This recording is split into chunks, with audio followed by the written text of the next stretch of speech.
आपको एल्युमिनियम का अयस्क एल्युमिना का निष्कर्षण के बारे में बताएंगे।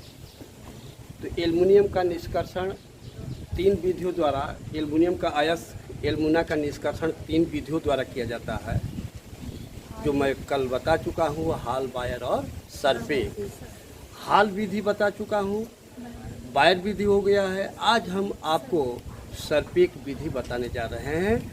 तो एल्युमिनियम का अयस्क एल्युमिना से, एल्युमिनियम का अयस्क कौन सा? बॉक्साइट। एल्युमिनियम का प्रमुख अयस्क क्या है? बॉक्साइट। तो एल्युमिनियम का प्रमुख अयस्क बॉक्साइट से एल्युमिनियम धातु का निष्कर्षण कैसे करते हैं, वह एक विधि हम ले रहे हैं, जिस विधि का नाम है सरपेक विधि।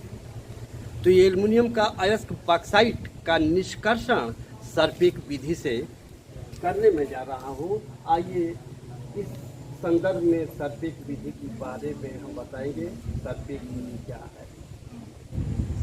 तो जैसा कि बच्चे, प्रिय विद्यार्थियों, आप सरपेक विधि के बारे में यह स्पष्ट है कि एल्युमिनियम का अयस्क बॉक्साइट का निष्कर्षण सरपेक विधि से हम करते हैं। कौन सा विधि? सरपेक। जैसा कि पहले उक्ति ये मैं बता चुका हूँ कि जिस बॉक्साइट अयस्क में फेरिक ऑक्साइड और सिलिका की अशुद्धियाँ प्रचुर मात्रा में होती है, उसका निष्कर्षण हाल विधि से किया जाता है। और जिस बॉक्साइट अयस्क में फेरिक ऑक्साइड और अशुद्धियाँ की मात्रा अधिक मात्रा में होती है, उसका निष्कर्षण बायर विधि से किया जाता है। और जिस बॉक्साइट अयस्क में, एल्युमिनियम का अयस्क बॉक्साइट में, जिस बॉक्साइट अयस्क में सिलिका की अशुद्धियाँ अधिक होती है, उस का निष्कर्षण, उस बॉक्साइट अयस्क का निष्कर्षण सरपेक विधि से करते हैं। तो बच्चे, सरपेक विधि बोलेंगे। सरपेक विधि जिस बॉक्साइट, एल्युमिनियम का अयस्क, एल्युमिनियम का प्रमुख अयस्क बॉक्साइट में सिलिका की अशुद्धियाँ अधिक होती है, उसका निष्कर्षण इस विधि से किया जाता है, सरपेक विधि से किया जाता है। करते क्या है? यहाँ पर एल्युमिनियम का प्रमुख अयस्क बॉक्साइट, प्रमुख अयस्क ये बॉक्साइट है, और बॉक्साइट Al2O3 ट्वाइस H2, ये बॉक्साइट है, ये बॉक्साइट अयस्क है। एल्युमिनियम के बॉक्साइट अयस्क को बारीक चूर्ण के रूप में पीस लेते हैं और कार्बन चूर्ण मिलाकर उसमें नाइट्रोजन की धारा में उच्च ताप पर गर्म करते हैं। तो यहाँ पर एल्युमिनियम बॉक्साइट को डस्ट के रूप में, चूर्ण के रूप में पीस लिए और उसमें कार्बन का चूर्ण मिला देते हैं। कार्बन का चूर्ण मिलाकर और नाइट्रोजन की धारा में इसको उच्च ताप पर गर्म करते हैं, हाई टेम्परेचर, उच्च ताप पर इसको गर्म करते हैं। तो प्रिय बच्चे, बॉक्साइट अयस्क को बारीक चूर्ण के रूप में पीसने के बाद से उसमें कार्बन का चूर्ण मिला देते हैं और कार्बन के चूर्ण मिला करके इस मिश्रण को नाइट्रोजन की धारा में, यानी नाइट्रोजन गैस प्रवाहित करते हैं। नाइट्रोजन की धारा मीन्स नाइट्रोजन गैस इसके मिश्रण में प्रवाहित करते हैं, नाइट्रोजन की धारा में उच्च ताप पर गर्म करते हैं, जिसके फलस्वरूप एल्युमिनियम नाइट्राइड प्राप्त होता है। एल्युमिनियम पर 3 धन आवेश होता है, नाइट्रोजन पर 3 ऋण आवेश होता है। तो एल्युमिनियम नाइट्राइड का सूत्र AlNN होगा। एल्युमिनियम नाइट्राइड प्राप्त होता है, 2 एल्युमिनियम है 2 नाइट्रोजन है, तो बैलेंस का एल्युमिनियम नाइट्राइड का सूत्र तो AlN होगा। एल्युमिनियम नाइट्राइड का सूत्र AlN, तो उससे गुणा कर दिए, बैलेंस हो गया। और यहाँ पर ये ऑक्सीजन 3 है और इसमें 3 कार्बन 3 से गुणा कर दिए तो थ्राइसियो। यहाँ पर इसमें हम 3 से गुणा करते रहे हैं तो प्लस थ्राइसियो, कार्बन मोनोऑक्साइड गैस बन करके निकलती है, और प्लस ट्वाइस से H2O, अब शेष बैलेंस हो गया ना, तो ये भाप बन करके क्या हो गया? उड़ गया। कार्बन मोनोऑक्साइड और ये स्टीम, भाप, जल वाष्प बन करके निकल जाती है। एल्युमिनियम हमें नाइट्राइड प्राप्त हुआ।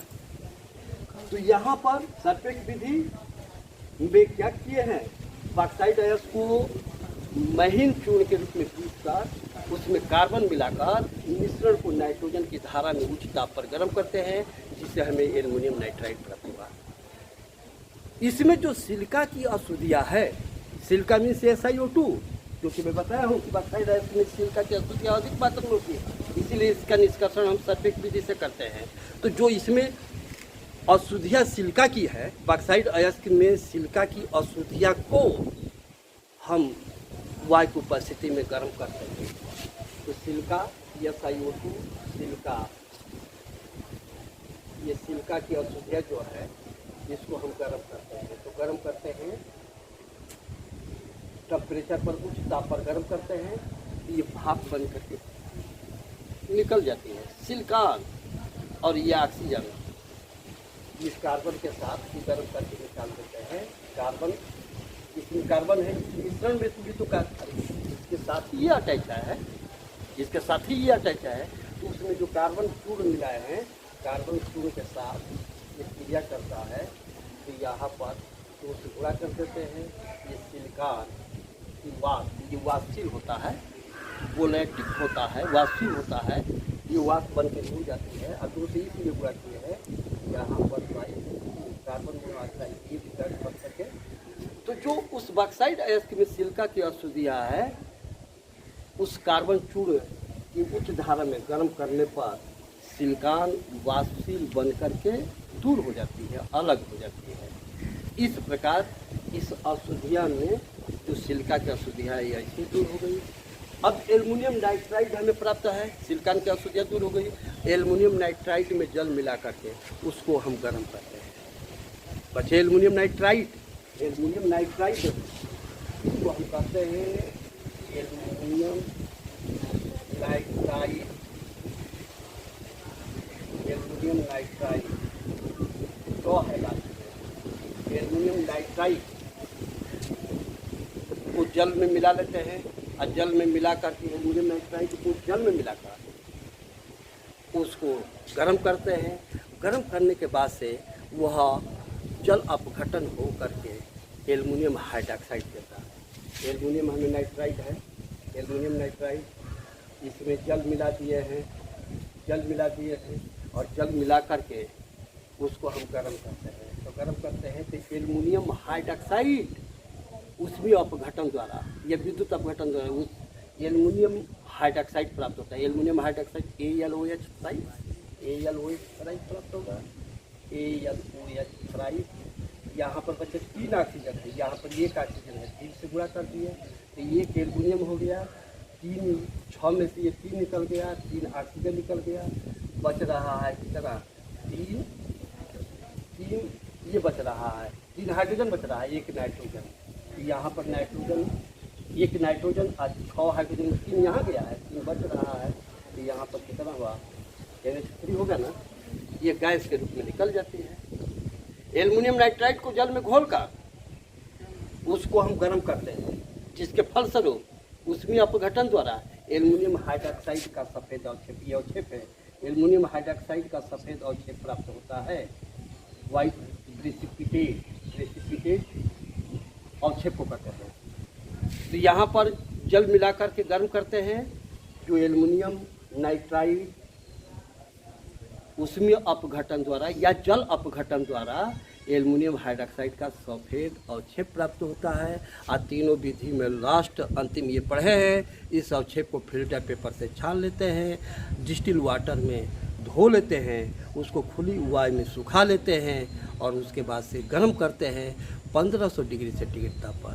तो यह अवक्षेप अपघटित होकर के शुद्ध एल्युमिना देता है, एल्युमिनियम का ऑक्साइड देता है। इस अवक्षेप को AlOH, इस अवक्षेप को 1500 डिग्री सेंटीग्रेड ताप पर गर्म करते हैं। गर्म करने के पश्चात हमें एल्युमिना Al2O3 2 है, यहाँ पर 1 है, इसलिए इसमें 2 से गुणा कर दिए, 2 ये 6 ऑक्सीजन में से 3 निकल गया, तो 6 हाइड्रोजन 3 ऑक्सीजन बच रहा है, तो थ्राइस H2। तो यहाँ पर ये हमें शुद्ध एल्युमिना प्राप्त हुआ, शुद्ध एल्युमिना प्राप्त हुआ। और बॉक्साइट अयस्क से शुद्ध एल्युमिना प्राप्त करने की विधि को ही निष्कर्षण एक्सट्रैक्शन कहते हैं।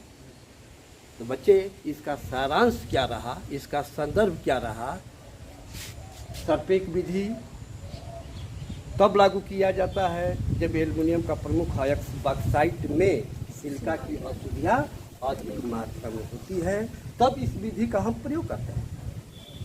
इस विधि का सारांश क्या है, इस विधि का संदर्भ क्या है, रेफरेंस क्या है कि बॉक्साइट अयस्क को बारीक चूर्ण के रूप में पीसकर कार्बन मिश्रण के साथ नाइट्रोजन की धारा में उच्च ताप पर गर्म करते हैं, जिससे एल्युमिनियम नाइट्राइड प्राप्त होता है।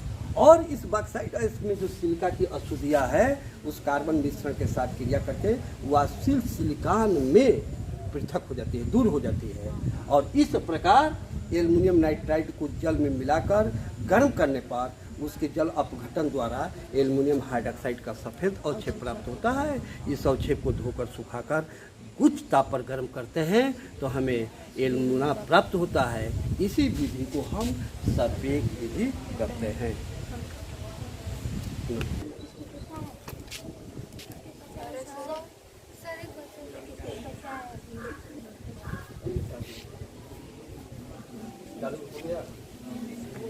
बच्चे आप देखिए, अभी तक तो हम एल्युमिनियम का निष्कर्षण पढ़ रहे थे। बॉक्साइट अयस्क से एल्युमिना का निष्कर्षण करने के लिए 3 विधि का उपयोग किए थे, हाल बाइफ सर्फेट। अब एल्युमिना का शोधन हम पढ़ने जा रहे हैं, purification of alumina. Purification alumina का हम शोधन पढ़ने जा रहे हैं। अभी तो हम निष्कर्षण विधि द्वारा बॉक्साइट का निष्कर्षण करके तीनों विधि में शुद्ध एल्युमिना प्राप्त किए, Al2O3। अब शुद्ध एल्युमिना से एल्युमिनियम कैसे प्राप्त करेंगे, इसको हम प्यूरिफिकेशन करते हैं, शोधन करते हैं। तो एल्युमिनियम का हम शोधन के बारे में बताने जा रहे हैं।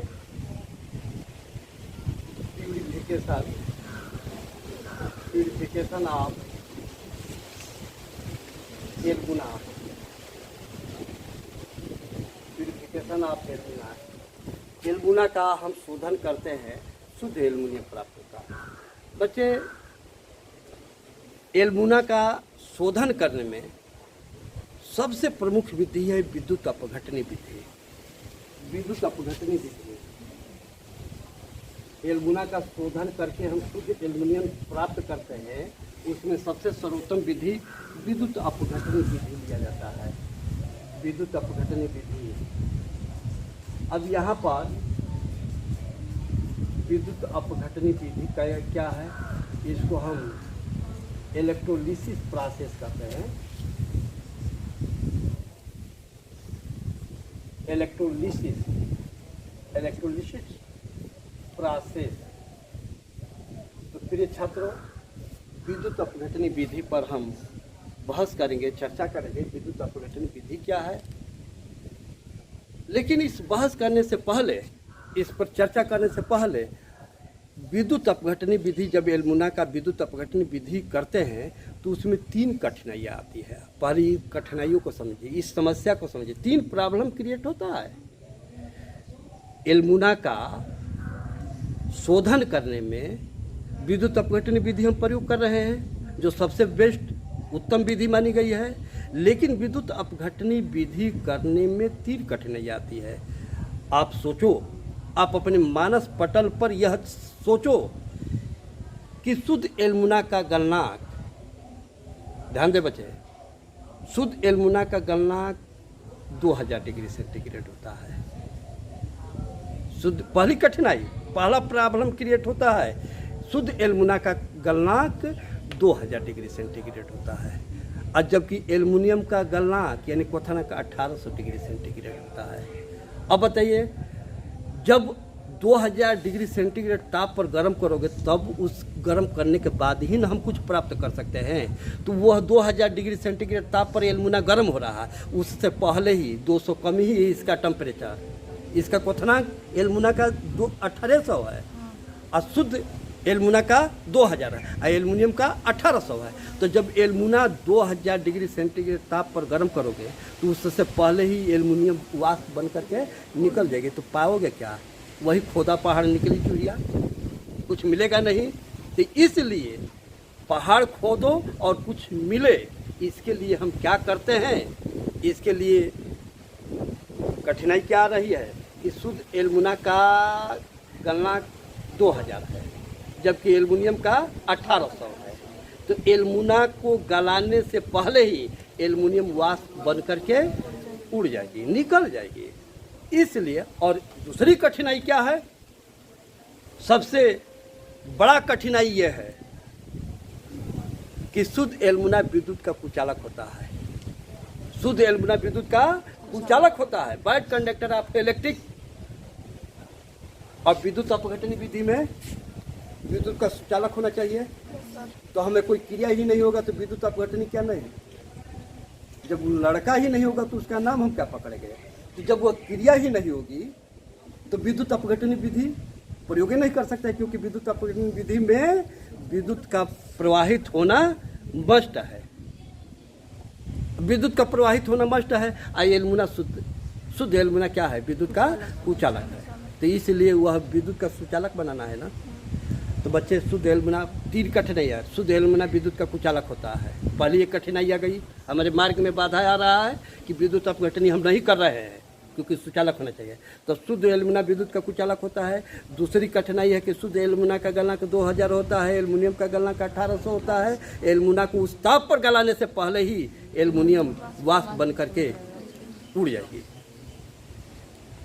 इसलिए इन कठिनाइयों को दूर करने के लिए अब समस्या का समाधान हम कर रहे हैं, करेक्शन कर रहे हैं। प्रॉब्लम करेक्शन है। समस्या का समाधान करने के लिए एल्युमिना को कुचालक से सुचालक बनाने के लिए उसमें क्रोलाइट और फ्लोरिस्पार मिलाते हैं। क्रोलाइट और फ्लोरिस्पार मिलाते हैं। क्रोलाइट, यहाँ पर क्रोलाइट, क्रोलाइट, क्रोलाइट आप पढ़े हैं। एल्युमिनियम का हम अयस्क में बताए हैं Na3Al, फ्लोराइड अयस्क है। तो क्रोलाइट Na3Al(F6), Na3Al(F6), ये बच्चे क्रोलाइट है। Na3Al(F6) क्रोलाइट, या इसको हम कहते हैं एल्युमिनियम फ्लोराइड। यहाँ पर क्रोलाइट अयस्क मिलाते हैं और एक और फ्लोरिस्पार, दूसरा अयस्क मिलाते हैं फ्लोरिस्पार। ये गालक का काम करता है। फ्लोरिस्पार ये गालक का कार्य करता है। ये बहुत काम करता है, 3 काम करता है फ्लोरिस्पार। Ca(F3) फ्लोरिस्पार, फ्लोरीन पर 1 होता है तो इसलिए यहाँ पर 1, यहाँ पर 3। कैल्शियम फ्लोराइड, इसको हम कहते हैं फ्लोरिस्पार। कैल्शियम फ्लोराइड नाम है, इसको कहते हैं अयस्क का फ्लोरिस्पार। ये 2 अयस्क का है। तो बच्चे, यहाँ पर 2 अयस्क का है, यहाँ पर ये दोनों अयस्क हम मिलाते हैं। जैसे ही एल्युमिना में क्रोलाइट और फ्लोरिस्पार अयस्क मिलाते हैं तो वह एल्युमिना विद्युत का सुचालक होता है। विद्युत का सुचालक में परिवर्तित हो जाता है। एक समस्या का समाधान हो गया कि एल्युमिना विद्युत का कुचालक था, उसको सुचालक में कर दिए। तो पहली समस्या का समाधान,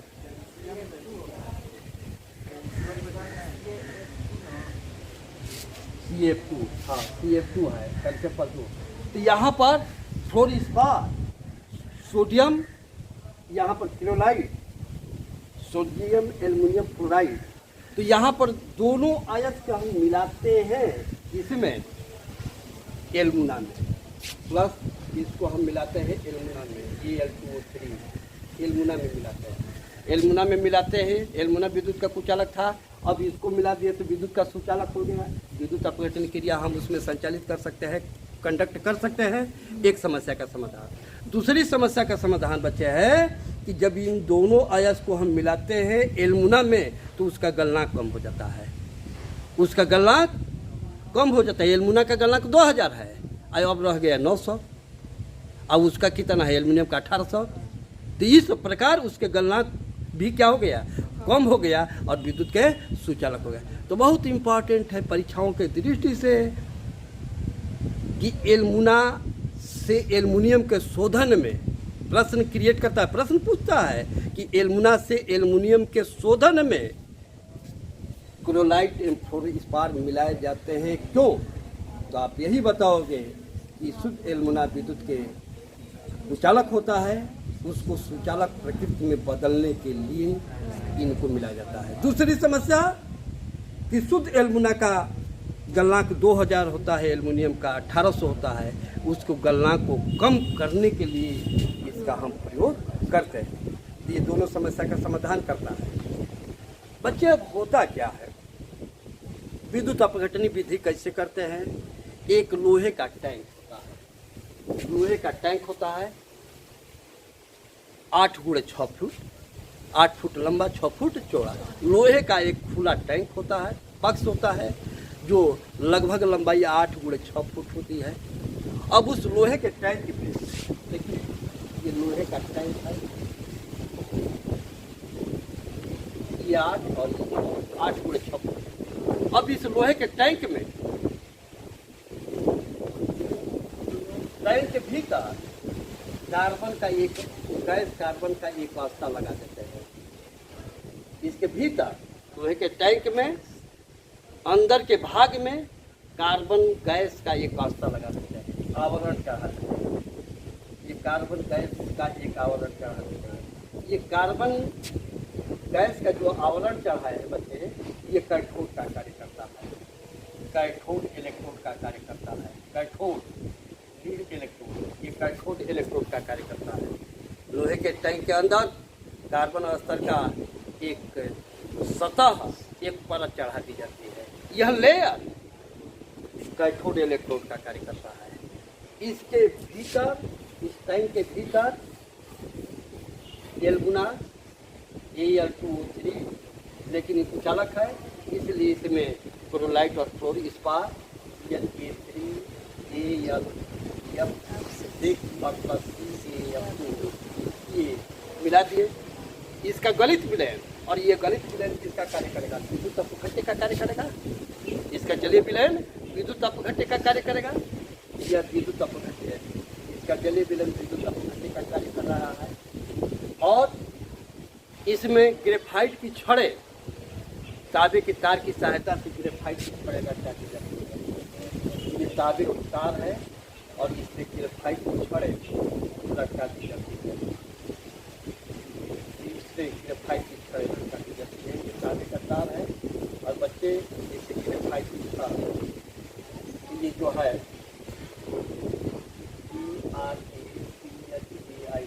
ग्रेफाइट रॉड और ग्रेफाइट की छड़ें लटका दी जाती है। तो लोहे का एक टैंक, अंदर की ओर गैस कार्बन का स्तर चढ़ा दिए, कैथोड रीड इलेक्ट्रोड का कार्य किया। इसमें तांबे की छड़ के माध्यम से, तांबे की छड़ के माध्यम से ग्रेफाइट की छड़ें लटका दी जाती है। इस विद्युत अपघट्य के विलयन में डुबा दी जाती है। ग्रेफाइट की छड़ें, जिसका कुछ भाग इस विद्युत अपघट्य के विलयन में डूबी रहती है। ग्रेफाइट की छड़ें, यह बच्चे धन इलेक्ट्रोड का कार्य करता है, एनोड का कार्य करता है। धन इलेक्ट्रोड से एनोड, धन इलेक्ट्रोड एनोड का कार्य करता है। किसका कार्य करता है, एनोड का कार्य करता है। और यहाँ पर अस्तर लगा है, यहाँ रीड इलेक्ट्रोड का कार्य करता है, कैथोड का कार्य करता है। और कैथोड और इलेक्ट्रोड के माध्यम से इसको प्लग में विद्युत धारा प्रवाहित करते हैं। कैथोड और एनोड के माध्यम से क्या करते हैं, विद्युत धारा प्रवाहित करते हैं। विद्युत धारा प्रवाहित करते हैं तो इसका विद्युत अपघटन क्रिया संपादित होती है। और इस विद्युत अपघटन क्रिया जब संपादित होती है, यहाँ से शुद्ध एल्युमिना प्राप्त होता है। यानी इसमें का एल्युमिनियम इस पर जाकर जमा होती है, कैथोड। कैथोड बने इसके तली पर, अरे कैथोड है ना, तो इसके तली पर जाकर के जो एल्युमिनियम है, इसके तली पर जाकर के नीचे जमा होती है। और इसमें बच्चे, इसके तली में एक आउटलेट, निकास द्वार होता है। जैसे तली में आउटलेट निकास द्वार, तो तली में एक निकास द्वार होता है। और इस निकास द्वार के माध्यम से शुद्ध एल्युमिना को क्या करते हैं, निकाल लेते हैं।